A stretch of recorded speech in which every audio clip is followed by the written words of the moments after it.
Hi guys, this is Marek. So there is a confusion what are the true speeds of my prints after stabilization and acceleration. So I thought that maybe I will record a video for you to show you how I was printing all models before.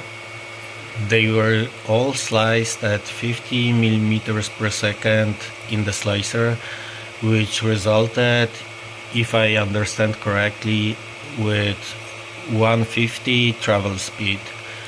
Uh, so this is the actual speed how I was printing all the models before stabilization, trying to increase the speed to 100 millimeters per second in the slicer, which resulted, if I understand correctly, in 250 travel speed, resulted in low quality prints.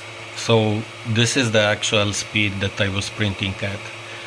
It was sliced with 50 millimeters per second, and it's gonna take forever. So I'm not gonna wait for this model to complete because I want to print faster, but this is the exact reason why I started working on the stabilization and trying to increase the print speeds of my printer.